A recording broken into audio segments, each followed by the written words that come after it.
Okay, I think it's about 3 now, so I should give this a start.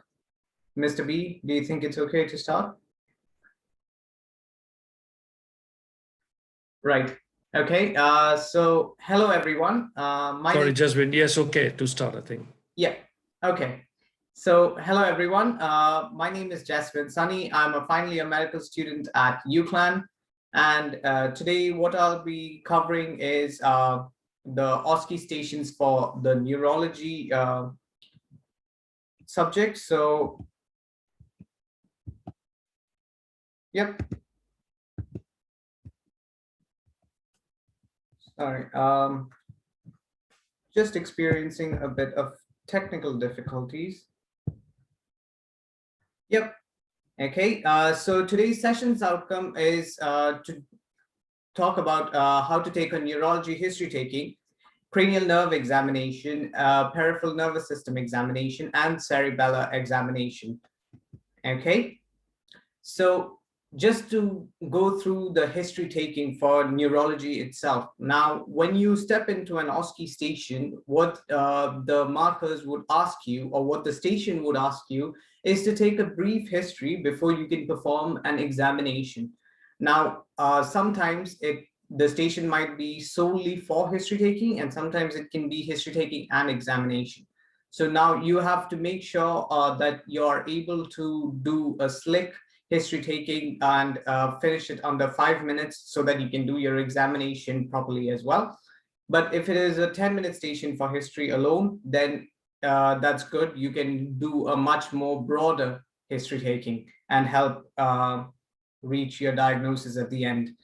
So the best way to start a history taking is obviously perform your hand hygiene and then introduce yourself to the patient, and then you want to set the ground for the history taking. So explain what you're going to do and make sure that the patient is all right for you to take the history. And then when you start, you want to start asking the patient like an open question so that they talk to you more about what their presenting complaint is. So for example, what I'd like to do is start with, hi, please could you tell me what's brought you into the hospital today? So this opens the ground for the patient to just open up about what their presenting complaint is.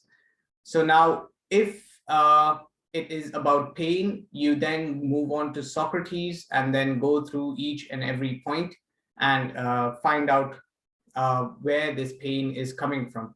But you want to see what kind of problems they're coming in with and tailor your history taking according to that. Okay, so you want to then quickly move on to do a systems review, but this is more for when you reach a clinical stage in your training. It's not necessary that you need to do this at an early stage during your first and second years, but as you move on to third, fourth, and fifth year, this is really important that you do a systems review and check if there are any other concerns that the patient will have from other parts of the body. And then you want to check for red flags. Now, in neurology, there are loads of red flags, which I will cover in the next slide. But you need to make sure that you cover the red flags and make sure that the patient doesn't have any, because if they do, then you need to triage this patient and then you need to escalate it to a senior member of staff.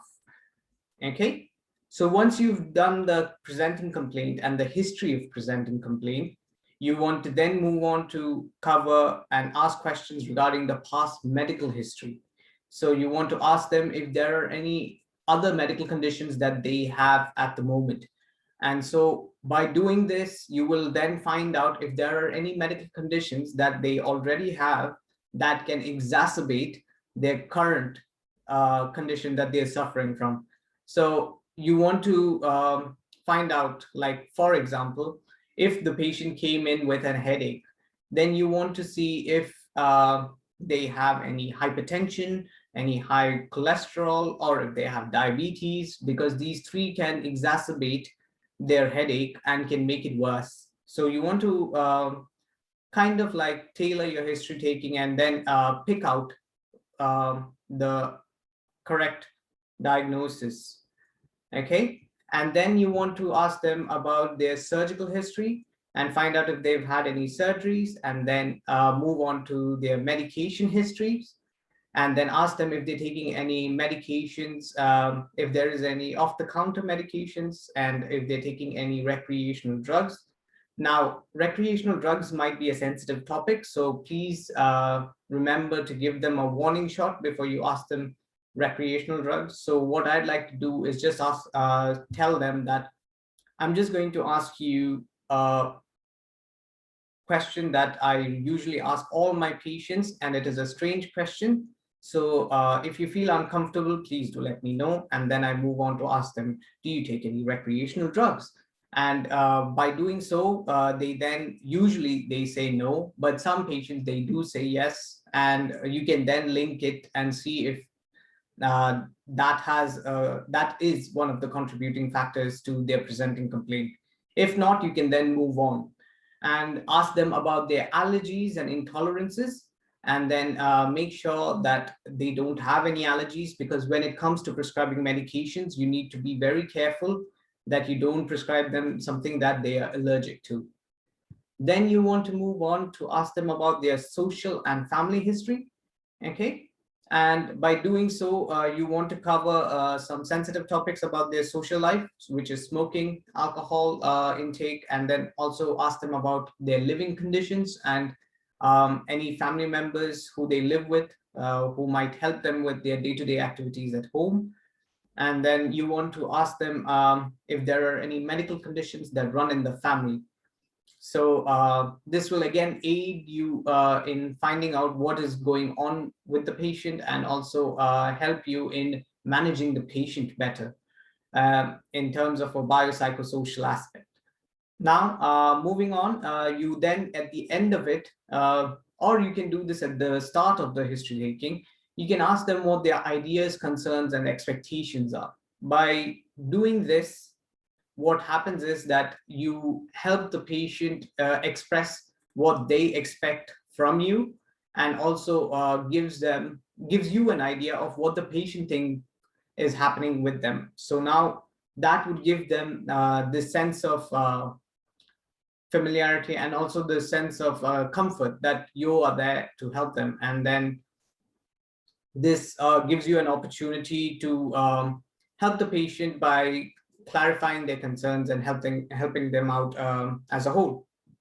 Okay, so once you've done all of this, you then want to perform an S-bar if the station asks you to take only a history, and then provide your top differentials, and then provide the top investigations you would want to do for that particular patient. Now, if the station asks you to do an examination, then it's a different story. So you would want to then conclude your history taking, and then say the second bit, which is you are going to now perform an examination, and based on what examination it is, you would want to explain that examination and take consent from the patient. Okay, so just to cover a bit about the red flags in neurology, can anyone tell me some of the red flags that are present in neurology? Anyone who would like to take a shot at this? Okay, that's fine. So some of the red flags, sorry, I see that there's a chat, there's something in the chat box. Okay, yeah, morning headaches, that's very good. Okay, anything else?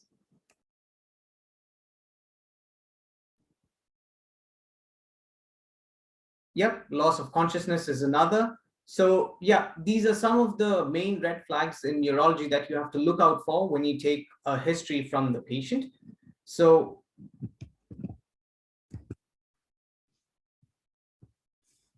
sorry. Yep. So now when it is headaches, you want to check what kinds of headache it is. Okay, so does it occur when the patient wakes up? Does the headache wake the patient up at night, or is it present on waking up in the morning? Okay, and is it the worst ever headache that they've experienced, or also known as a thunderclap headache? So Is it associated with vomiting, or is it triggered by coughing, sneezing, or bending down?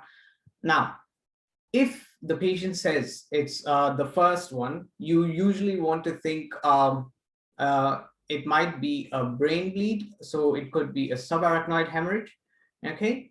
Or it could be that the patient might be having a stroke, okay? Or that the same goes for the thunderclap headache. The thunderclap headache is the characteristic explanation for subarachnoid hemorrhage, okay? And you want to make sure that these things are ruled out when you take a history. And if it is associated with vomiting, you want to think along the lines of meningism, or you can think about the fact that there might be a bleed in the brain, okay? Yes, a new onset severe headache is of concern, okay? So if a patient complains saying that they've had a headache that is very bad and they've never had it before, that is concerning, and you have to look more into it and ask questions specifically about it. Now, a good way of going about it is asking about what was the problem before. So how the patient felt before the headache started, during the headache, and after the headache happened, okay? So you want to ask this for any problem in neurology, because then that would give you a good idea of what the patient has been experiencing, and it helps you build your differentials and also help you to manage the patient better, okay? Now, loss of consciousness, as Ali Riza had mentioned, okay? So this again is another red flag, and you have to look out for it, because you want to see if the patient has had any blackouts, or if they've had any seizures, because these are again things that you want to escalate to a senior member of staff.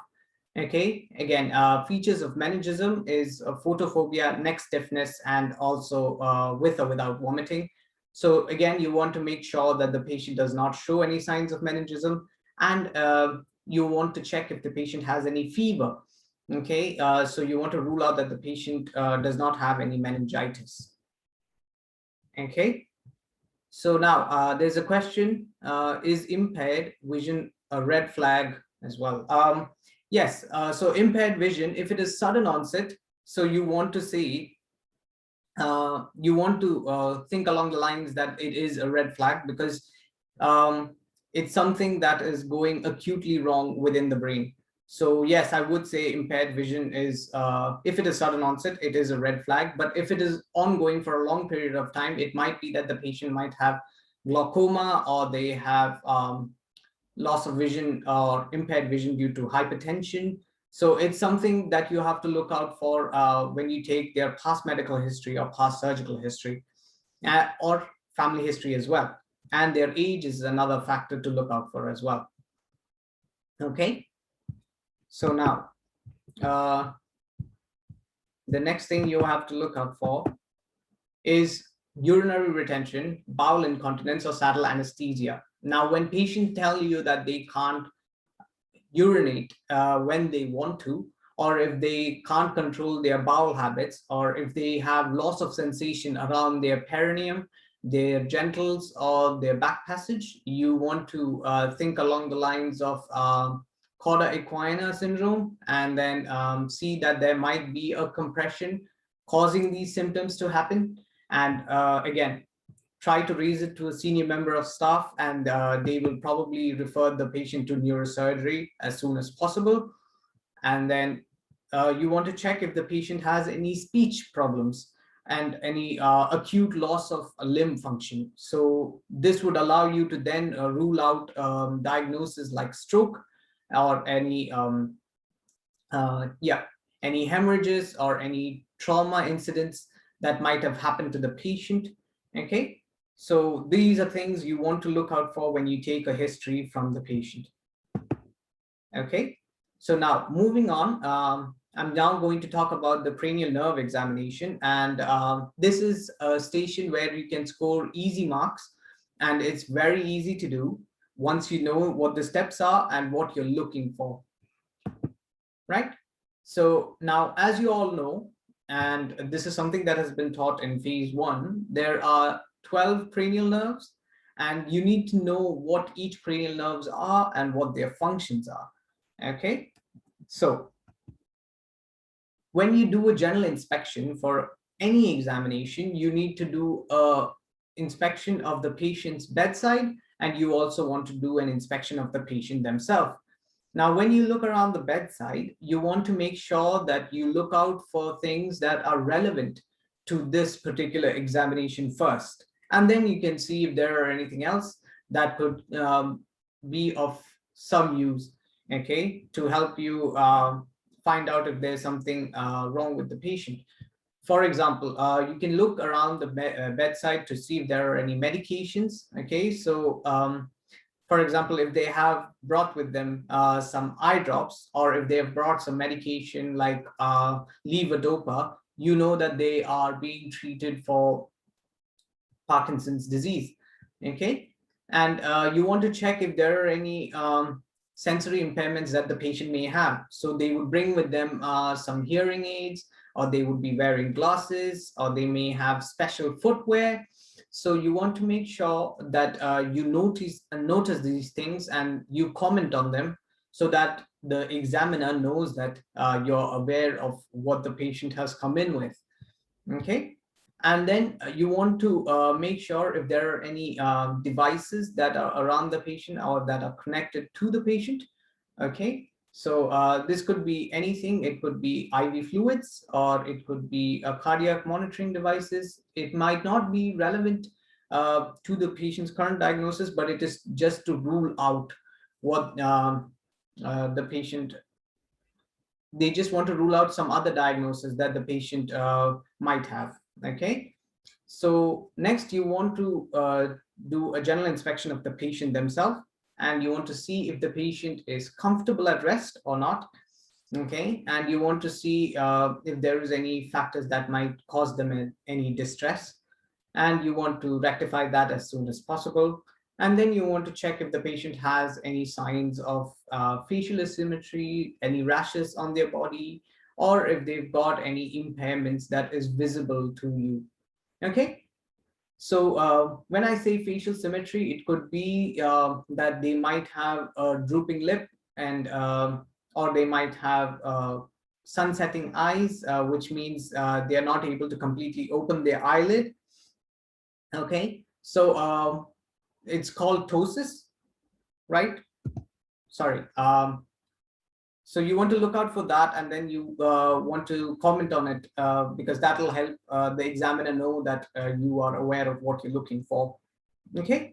Now, when you do your cranial nerve examination, some of the equipments that you need to take with you are the ones that are mentioned below.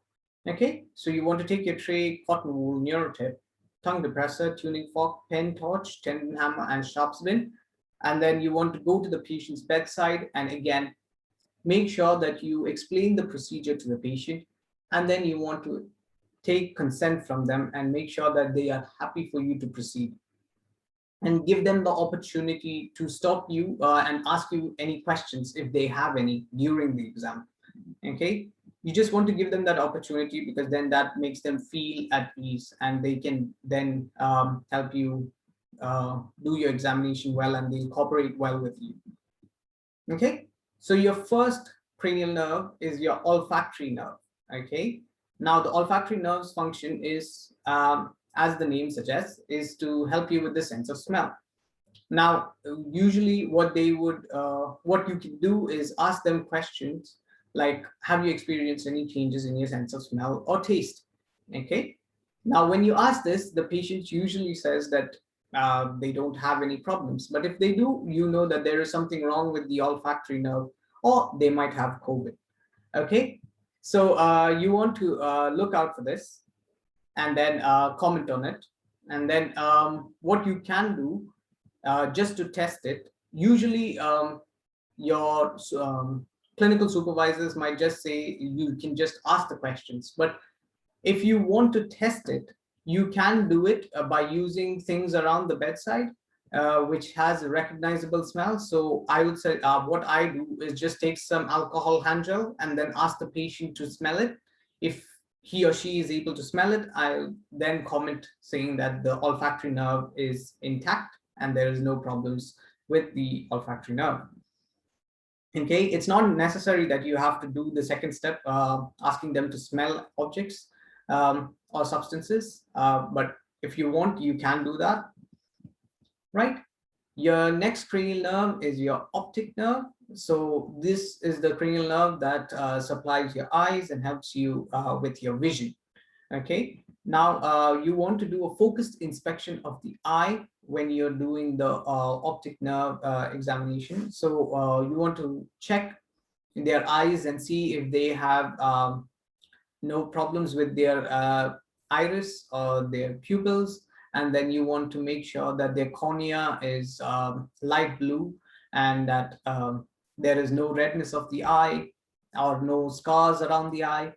Okay, once you've done that, you want to then check their pupillary light reflex. Okay, so this is when you take a pen torch and then flash it onto their eye. Okay, you can do a direct and then you can do a consensual light reflex. Okay, so that would involve you first to place the hand in the middle and then flash light directly into their eyes. Okay, and then you will see their pupils constrict. Okay, so now when you see that, you then want to do a consensual light reflex. So this is when you flash light into their opposite eye and you see the pupils in this eye constricting. Okay, so that is your pupillary light reflex, and when you see their pupils constrict, you know that they have a pupillary light reflex. And you want to check their accommodation reflex by holding a pen torch away from them for like about 10 centimeters in distance, and then you want to ask them to focus on that pen torch, and then as you move forward the pen torch, you will see that their eyeballs converge. Okay, so that is the accommodation reflex. Now, when you test the accommodation reflex, make sure that you make the patient's head still by placing a hand on their head. Now, again, take prior consent before you do that, and don't alarm the patient by just placing your hand on their head without informing them. Okay, and then you want to give them an offer. So this is for the examiner. You want to offer to perform a complete ophthalmic examination. Okay, and that would involve you using these two tests that I have put up images of. Can anyone tell me what these two tests are? The pictures that I've put up.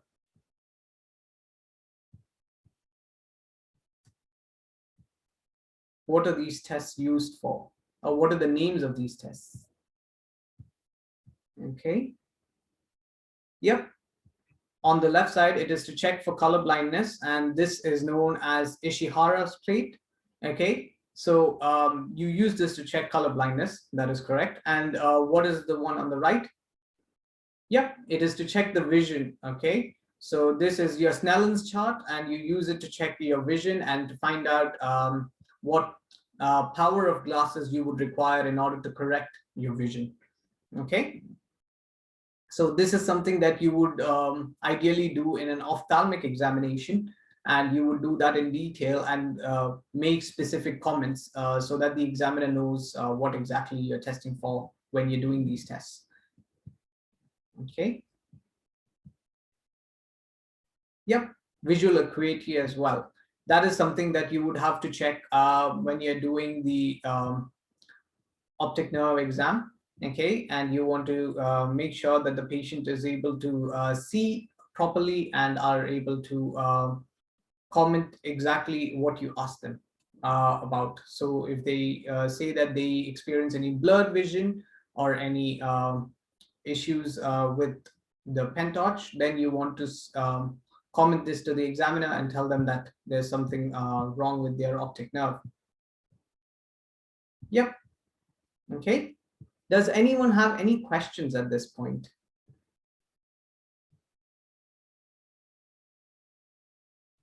I know I've been going on for quite a while now, so just want to make sure that you're all on board with me. Okay, I'll assume the silence as a yes. Okay, so now moving on. Okay, so now when you move on to cranial nerves 3, 4, and 6, you want to check them all together, because these are the cranial nerves that supply the muscles that innervate the eyes. Okay, so they control your eye movements, and you want to test them all together. Okay, and a test that you can do to test these 3 cranial nerves is the H test. Okay, now again, this would involve you stabilizing the patient's head. So you want to take their consent, okay, and place your hand on their head. Then you want to ask them to look straight ahead, okay, ideally onto an object, okay, that might be directly in front of them. So I usually tell them to focus on the curtains that are in front of them, okay. And once they are focusing on that, you will then introduce your finger right in front of their line of vision, okay? And then you ask them to focus on your finger. And once that is done, you will then go on to draw an H shape in front of their eyes, okay? And when you're doing this, you want to look at their eyes and then comment and see if there is any nystagmus, and then ask them if they have any blurred vision, okay? And then see if they have any double vision, okay? So once you've done this and you've commented that there is no signs of nystagmus, no blurred vision, or no double vision, okay? Diplopia is the other name for double vision, okay? You then can successfully say that there is no problems with any of the cranial nerve 3, 4, or 6, okay? So now what I want you to do is just try to identify these palsies if you can. Yep. Okay, a good question here. So how can you tell if the patient has nystagmus or not? Okay, so when you do the H test, you will see that the patient's eyes will keep moving from side to side, or it can go from up to down. Okay, so when you ask them to move in a certain direction, when they try to move their eyeball, sometimes you will notice that the patients who have nystagmus, they will not be able to focus on your finger, and their eyeballs keep moving from side to side. So from left to right, or from up to down, okay? So that is when you know that the patient has nystagmus. Yes, it is an involuntary movement of the eye, okay? It's not that they want to do it. It's something that happens because there is a problem in one of their cranial nerves, okay? And they're not able to control their eye movements, okay? So if you all could give a go and help me identify what these 3 cranial nerve palsies are. So if anyone can tell me what the first, second, and third palsies are, I will then move on to the next slide, okay? If you're unable to, I'll help you out.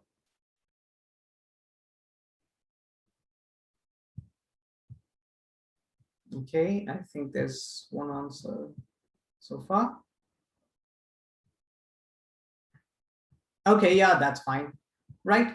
Okay, so the first cranial nerve palsy you can see here, okay, the one that I'm pointing at is your trochlear nerve palsy. Okay, you can see that the eye is looking down and out.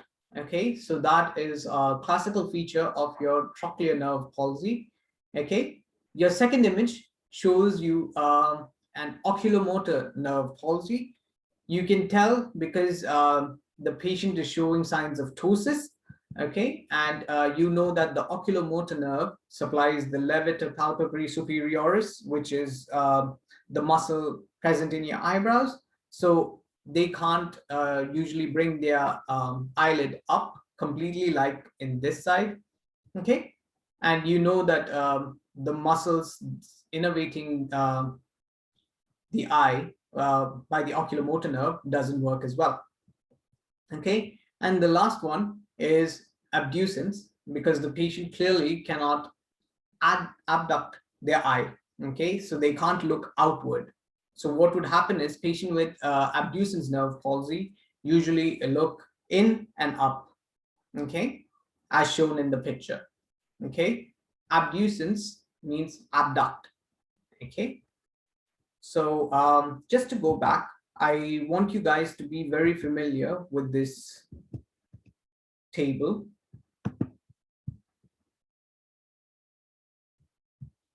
Okay, so just be familiar with the table and make sure that you know which muscles are innervated by which cranial nerves and what their functions are. Okay, this will help your cranial nerve examinations by a lot. Okay, now moving on to cranial nerve number 5 is your trigeminal nerve. Okay, your trigeminal nerve now has 3 branches. Okay, your V1, V2, and V3. Okay, and they innervate your face as shown in the image here. Okay, so this is your V1, which is your ophthalmic nerve. Okay, V2 is your maxillary, and V3 is your mandibular. Okay, and these supply the respective parts of your face. Okay, and they are responsible for giving sensation to the orofacial region and the dura of your head as well. And they also supply the muscles of mastication. Okay, they help in chewing. So your masseters, your temporalis, these are the cranial nerves that supply these muscles. Now you can assess them by cutaneous facial sensation. So you ask them to close their eyes and then touch and compare the both sides of their face. Okay, and then they would give you a yes. Ask them to give you a yes if they can feel it, and if they can't feel it, they will usually tell you a no. Okay, then you want to check the muscles of mastication by asking them to clench their jaw, so you can feel a bulge on both sides of the jaw, like right about here. Okay, and you can also feel on the temple, so this point here. Okay, you can feel 2 muscle bulges, okay, on either sides. And then you want to do a jaw jerk. Okay, for this you would require a tendon hammer, and it's quite scary, and patients tend to be a bit apprehensive when you go on to do a jaw jerk. But if you explain to them adequately, they will be at ease and they will be able to cooperate with you when you do the jaw jerk. Now, the jaw jerk basically involves you to keep the jaw partially relaxed. Okay, I mean completely relaxed, but partially open. Okay, and then you want to place 2 fingers on the chin, and then you want to tap slightly with the tendon hammer, and you will see that the jaw will jerk. Okay, so that is your jaw jerk reflex. Okay, and then you want to offer, lastly, to perform a corneal reflex. Okay, now the corneal reflex basically involves you taking a cotton wool and then touching their cornea. Okay, it is a very uncomfortable thing to do, so that is why it is an offer and you do not perform it during the cranial nerve examination. Okay, moving on is your cranial nerve 7, okay, which is your facial nerve. And the facial nerve is responsible for your facial expression, salivation, lacrimation, and taste. Okay, and you want to do the test that would test the 5 branches of the cranial nerve, I mean the facial nerve. Okay, so the facial nerve is a nerve that supplies different parts of your face, and this is how they are branched out. Okay, so this is how we were taught in phase 1. Okay, so if you place your hand on your face, that's how the facial nerve separates and then supplies different parts of your face. Okay, so you want to assess the facial symmetry. Okay, and you want to see if they have any drooping of the mouth or presence or absence of any forehead wrinkles. Okay, so you want to ask them to do certain movements. So ask them to crease their forehead by raising their eyebrows. So you can see that there are wrinkles on the forehead. Okay, ask them to give a big broad smile. Okay, that would help them show their teeth. Okay, so you're testing their muscles around the mouth, which is your orbicularis oris. Okay, you can then ask them to puff their cheeks out. Okay, and then this would then test the muscles of the cheek. And close your eyes as tightly as possible, and then try to open them by going against resistance. Okay, and that would be testing the muscles around the eye. Okay, and then as I mentioned, wrinkling of the forehead. So doing these tests would then completely test your facial nerve. Okay, and you want to make sure that you comment adequately about each of your findings. Okay, now I'd like you guys to identify this palsy and tell me what's going wrong with this patient. If anyone can tell me what the pathology here is.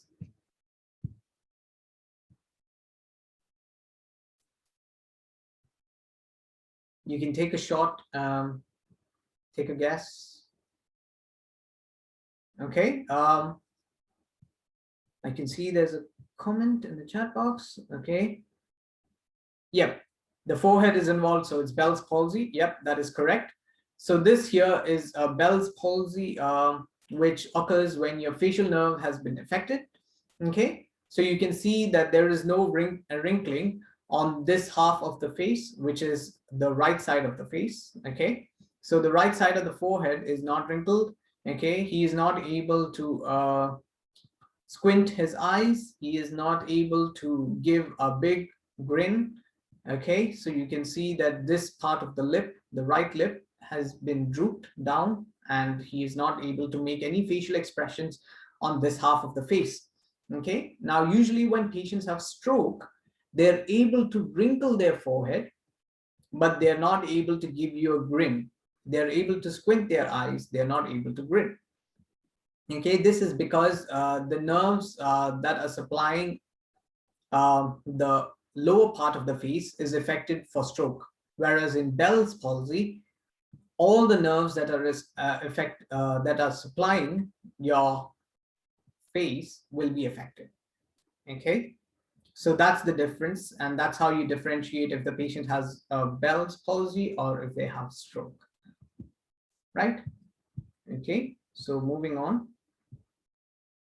You want to test the cranial nerve number 8, which is your vestibulocochlear nerve. Okay, so the vestibulocochlear nerve again is 2 nerves. Okay, which is your vestibular. It has 2 parts. So one is the vestibular part and one is the cochlear part. The vestibular part, okay, helps with your balance, and the cochlear part helps with your hearing. Okay, now you want to routinely assess their hearing. Okay, by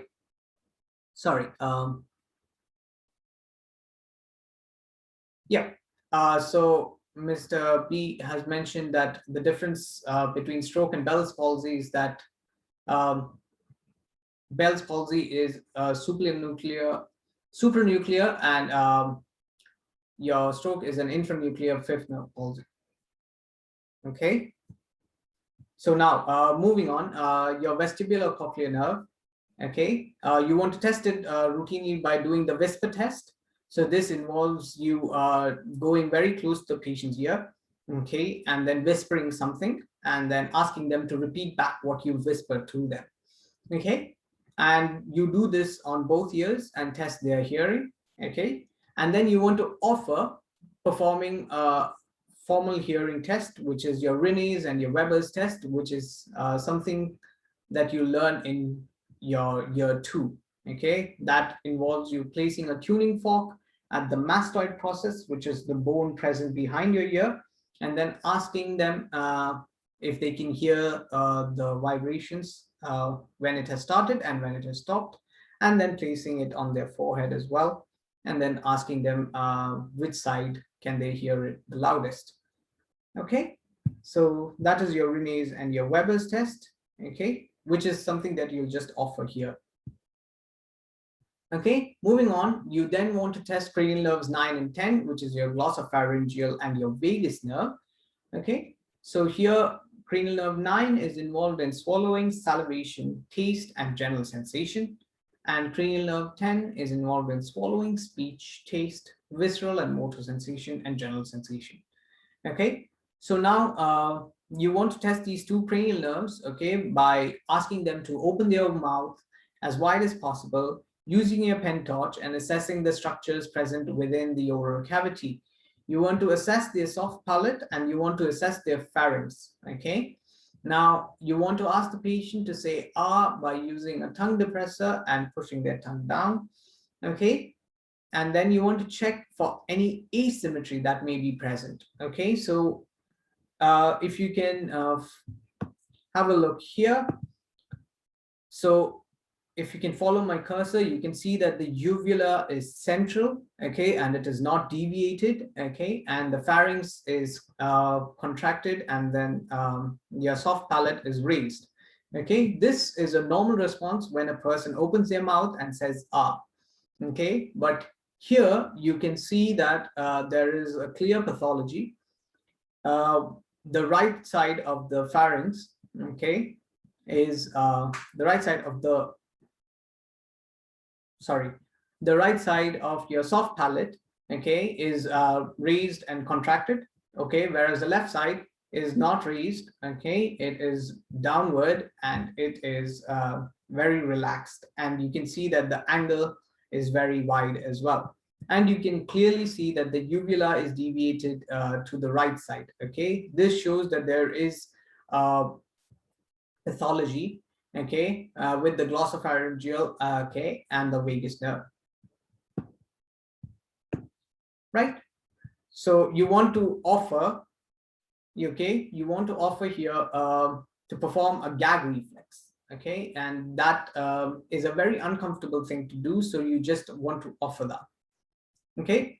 Moving on, you have your accessory nerve, okay, which is your cranial nerve 11, okay, and this cranial nerve innervates your trapezius and your sternocleidomastoid, okay. Your trapezius is your shoulder muscle, okay, and then your sternocleidomastoid is this big muscle that is present in your neck, okay. You want to assess them by providing resistance to these muscles, so you want to push down on their shoulders and ask them to shrug their shoulders, okay. If they're able to do that, okay, you know that the trapezius is fine, and then you want to ask them to look to their left and provide resistance, and ask them to look to their right.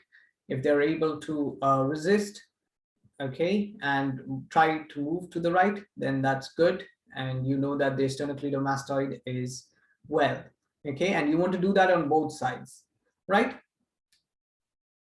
So moving on, your last cranial nerve is your hypoglossal nerve, okay, and this cranial nerve is responsible for controlling your tongue movements and also is responsible in your speech and swallowing, okay. You want to assess the tongue, okay, by looking for any muscle wasting, any deviations, or any fasciculations, okay. Fasciculation means muscle twitching, okay, and you want to do this, okay, by asking them to move their tongue freely in and out, okay. And then after that, you want to ask them to close their mouth and then push their tongue out onto their cheek, as so, and then you want to provide resistance, okay, and you want to push on their tongue and see if they're able to resist your hand, okay. Doing this will check the strength of the tongue and also check if the cranial nerve 12 is intact, okay. Now, I'd like you guys to identify the palsy in this patient here. If anyone can give a go. Okay.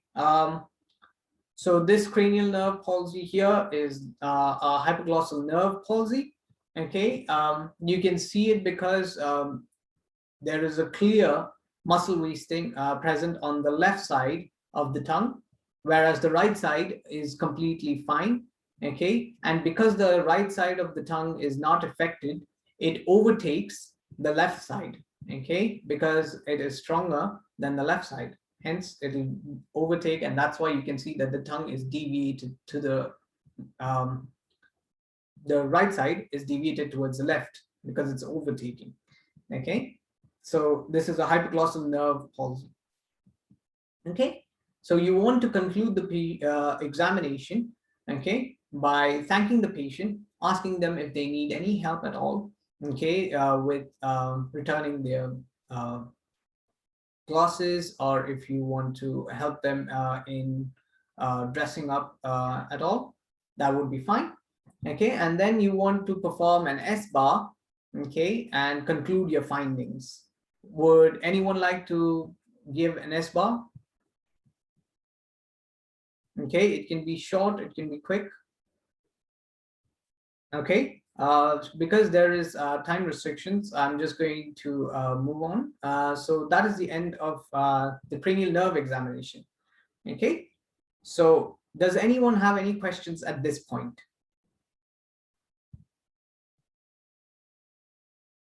Okay, so since there's no questions there, okay, I'm going to move on to the second neurology examination, which is your peripheral nervous system examination. Okay, now again, this station is quite easy to score marks, and it's very quick to do because you do the same tests on both limbs and then you just move on. Okay, so again, you want to do an inspection of the patient's bedside and the patient themselves.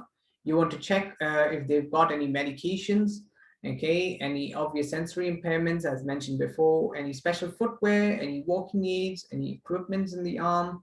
Okay, you want to see if there is anything limiting their hand movements or their leg movements. Okay, and then you want to see the patient themselves and see if they're comfortable at rest, if they have any facial asymmetry, rashes, impairments, any signs of hemiparesis, okay, which might be a sign of previous stroke, okay, that they might have had, okay, or due to injuries like trauma that they might have had, or any signs of muscle wasting or involuntary movements. Okay, so once you've done that and you've commented, you then want to inform the patient that you're going to gather your equipments. Okay, so you want to gather the following equipments, which is tray, cotton wool, neurotip, okay, your tuning fork, tendon hammer, and sharps bit. Okay, once you've gathered your equipments, okay, you then move to the patient's bedside. But before that, can anyone identify the pathologies that I've put up? I've given the symptoms for one of them, and the other one, I haven't given the symptoms, but it should be something that you all should be able to identify. Yes, the first one is Parkinson's, okay? Yes, and the second one is, it's close, it's not spinal muscular atrophy, but it is Duchenne's muscular dystrophy, okay? But there is muscle atrophy going on, okay?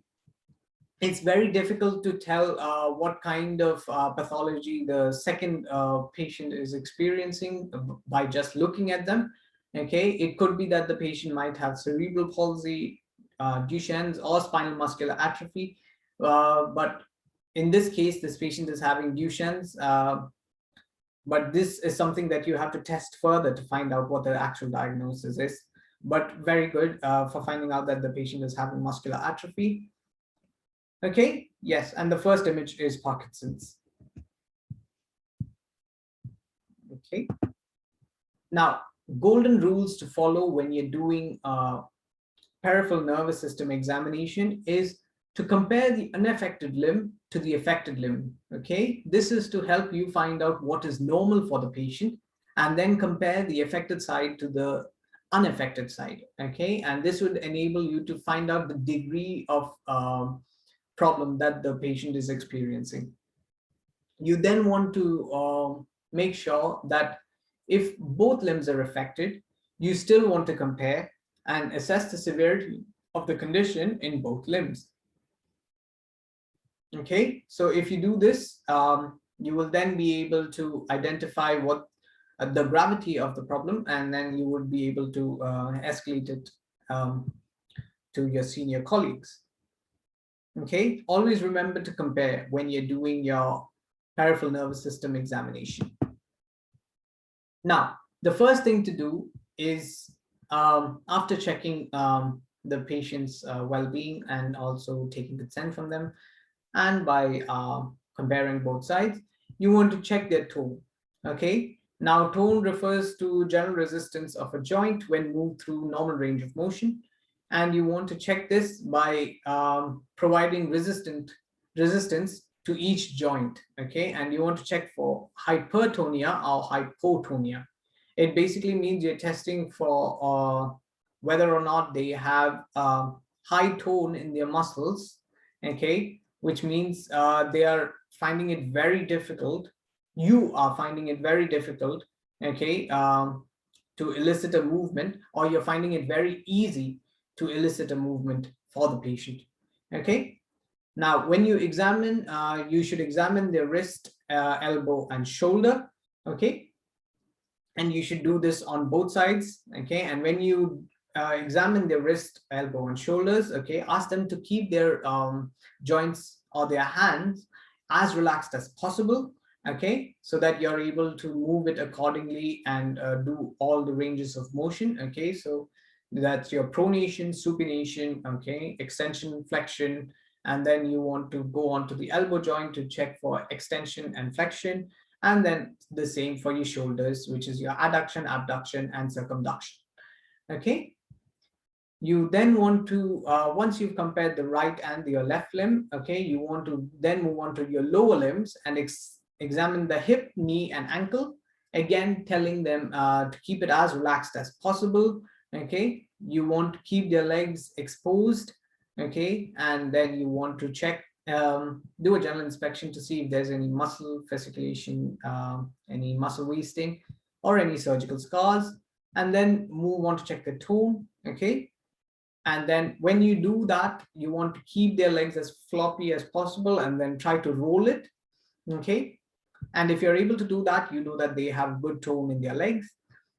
And then you want to check for additional test, which is your ankle clonus. Okay, this involves you to move their ankle up and down.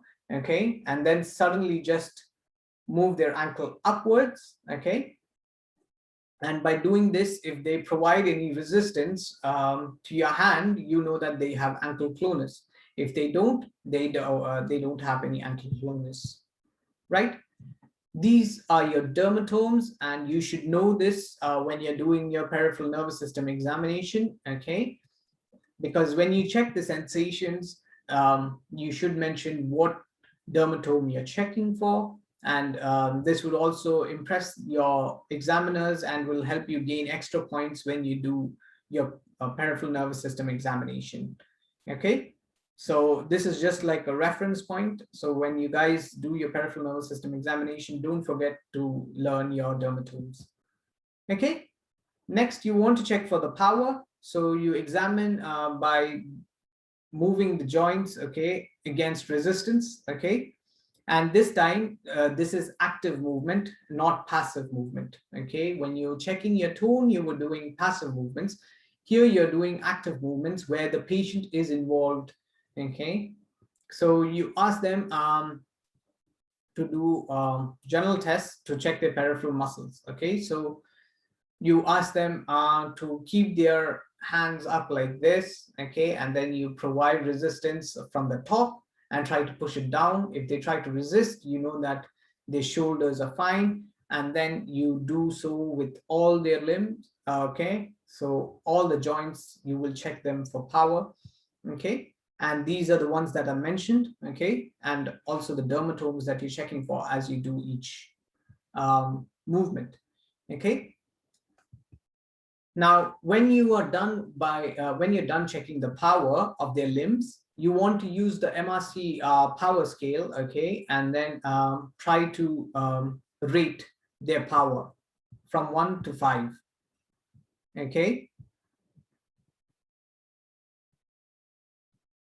Sorry, I'm just reading the comment section, right?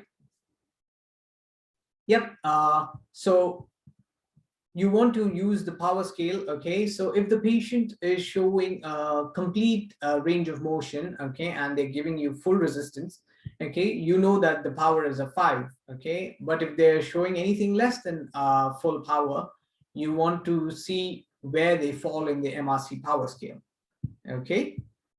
Now, the next thing to check is your reflexes, okay? Now, when you check your reflexes, have the patients as relaxed as possible, okay? Now, if they're nervous, you want to calm them down and try to distract them by giving them another action to do. So I usually tell the patient to clench their teeth, okay? So when they're clenching their teeth, they forget about their hands and their legs. So they're more focused on the clenching of the teeth. And so their hands and legs are relaxed. And then I ask them to do certain movements. So when I'm checking the reflexes of the upper limb, So when I'm checking the triceps, I ask them to keep their hands on the shoulder and then tap on the triceps tendon and check for the triceps reflex. Same goes for biceps and the brachioradialis, okay, where I have them keep their hands straight and then test the reflexes of the biceps and the brachioradialis. Okay, yep, that's fine. Right, now with respect to the lower limb, okay, you want to check the knee, ankle, and the plantar reflex. Okay, so again, you want to keep their knees as relaxed as possible and hanging on the side of the bed. Okay, and then you want to tap at the patella tendon. Okay, and then see their legs going forward. Okay, and with the ankle, when you do the same, okay, you will know that when you tap onto the Achilles tendon, you will notice that their ankle will start to flicker. Okay, and your plantars as well, you want to do the same. Okay, so once you've checked the reflexes on both limbs, okay, you comment and then you move on to the next one. Right, you move on to give them a reflex grading scale. So you want to comment by saying that if they have normal reflexes, okay, you give them a ++, okay, or you can give it a 2+, okay, and you give them a score accordingly based on what your findings are. Now, one thing to keep in mind when you check reflexes, try not to give false answers by stating something that is not there. So if you're not able to elicit a reflex, it is completely okay for you to say that you're not able to elicit a reflex, okay, and that you will seek senior help in order to elicit a reflex, okay, but you have to try at least twice before you see this, okay, and you also have to try distracting the patient. If both of these doesn't work, you then want to tell the examiner that you want to seek senior help to elicit the reflexes on the patient. But in no circumstances should you ever tell the examiner that you have seen a reflex when there is no reflex that has been elicited. Okay. Okay, moving on, you then want to check the coordination of the limbs. For the upper limb, you want to do two things, okay? You want to do the finger nose testing and the alternate hand movements, okay? So when you do the finger nose testing, okay, you want to ask the patient to touch their nose with their index finger and then touch your index finger, which will be approximately a meter or half a meter apart, okay? And when they do that, they should be able to do it at a very high speed, okay? And if they're not able to do it, they experience something called dysmetria, which is past pointing, okay? Can anyone tell me what past pointing causes are? Any condition that might cause past pointing to happen in patients? Okay, that's fine. It's stroke. Stroke is one of them that can cause patients to have past pointing, or if they are intoxicated with alcohol, or if they are taking medications for Parkinson's, or if they're taking any drugs, for instance. Now, alternating hand movements is when you ask the patient, okay, to raise their palm, okay, and then flip it, and then clap, and then again raise your palm, flip it, and clap, okay? So this is called the alternative hand movement test. And if the patients are not able to do quick alternating hand movements, then that means they have dysdiadochokinesia, okay? Now, some of the conditions that cause dysdiadochokinesia is again stroke, okay, multiple sclerosis, Parkinson's disease, okay, and this causes the patients to find it difficult to do these alternating hand movements in a quick manner, okay. Now, when you go to the lower limb, you want to do the heel to shin testing, Okay, this is where you take the heel of one leg, okay, and then you take it to the shin of the other leg, and then you want to drag it all the way down to the heel of the leg that you are rolling down. So for example, if I take the heel of my left leg, I'll place it on the shin of my right leg and then move it all the way down till the ankle. Okay, and you want to do this as fast as possible on both limbs. Okay, and some of the conditions that cause problems in patients performing the heel to shin testing is Parkinson's, multiple sclerosis, or if they have cauda equina syndrome. Okay, now the next thing you want to check for is sensations.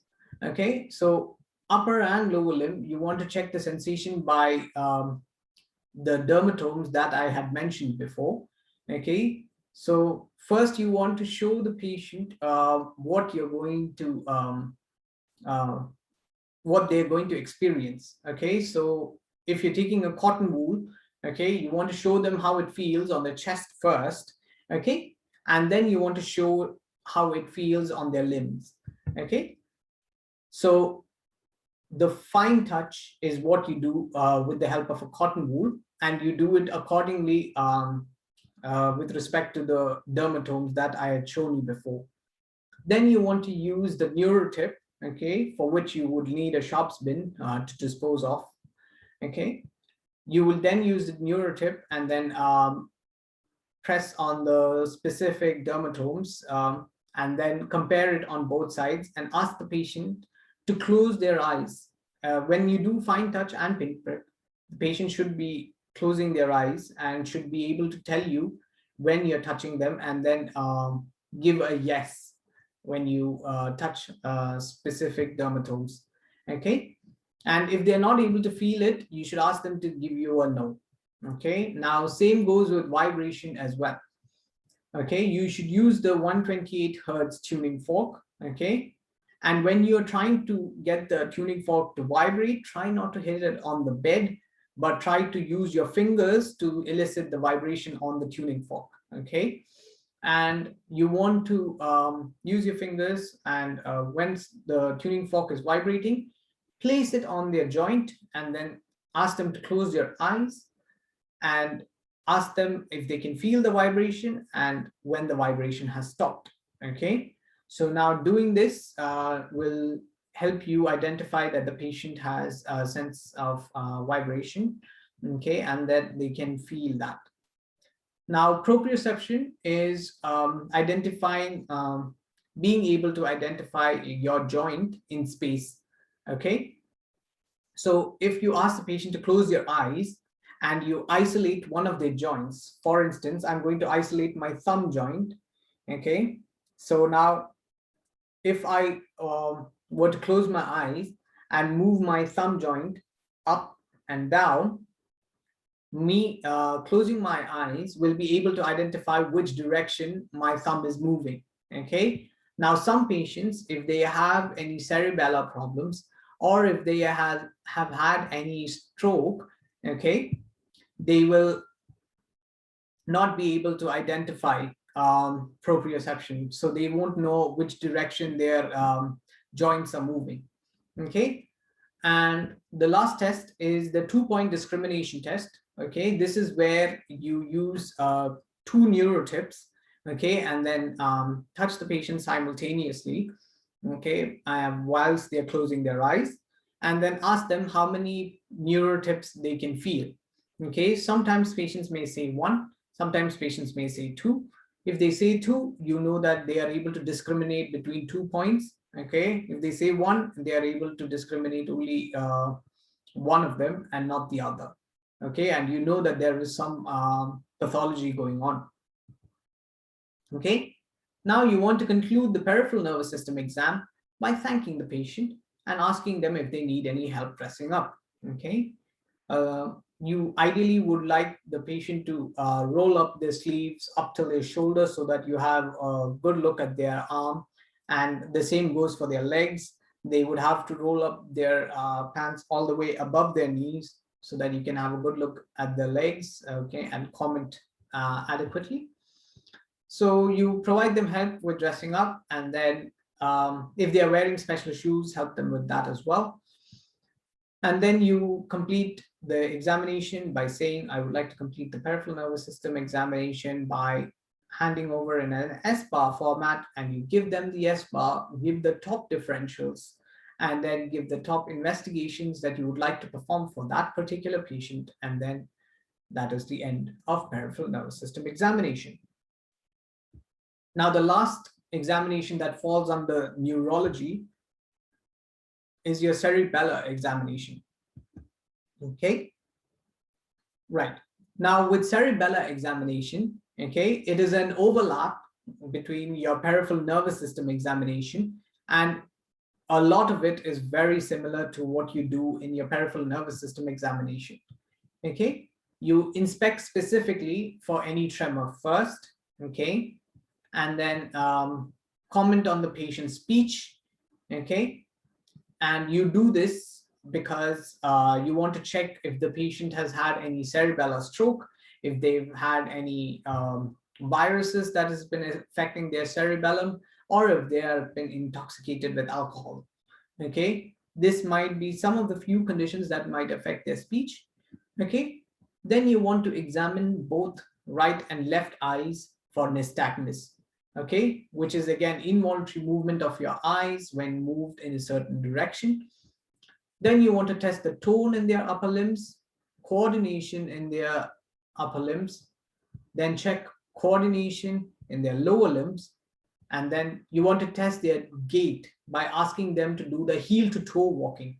This is basically where they have to place their heel in front of their toe and keep moving forward in a small space gait, and maintain their balance as they do so. Okay, and when they do the walking, you want to notice their stride and the power, and also the speed at which they do it. Okay, and then you want to check for cerebellar ataxia by doing the Romberg's test. Okay, and the Romberg's test is the image shown here. You ask the patient to close their eyes and then stand still, and you want to do this as close to the bed as possible. So if the patient falls, they fall onto the bed and not on the floor. Okay, and when you do this, you want to place both the hands around the patient, but try not to touch the patient. And this is just to support the patient if they fall. Now, Romberg's test means that the patient is not, Romberg's test positive means that the patient is not able to maintain balance, and that they will just fall like the falling Leaning Tower of Pisa. Yeah, okay. So that is the end of the cerebellar exam, and you would then provide an adequate S-bar and conclude the examination by giving your top differentials and your top investigations as well. Okay. So what I'd like to do now is just ask you all to fill a feedback form for me to tell me more about how I can improve, and give me feedback on how you think this session went. Okay, and our next session will be the abdominal station on the 17th of April at 3 p.m. And you can register by you going to the BIDA's website. Okay, and you can find the feedback form on the chat box and try to fill it if at all possible. Thank you so much for your time and your patience. And that is the end of today's session. Hope you all had a great time and have a nice day.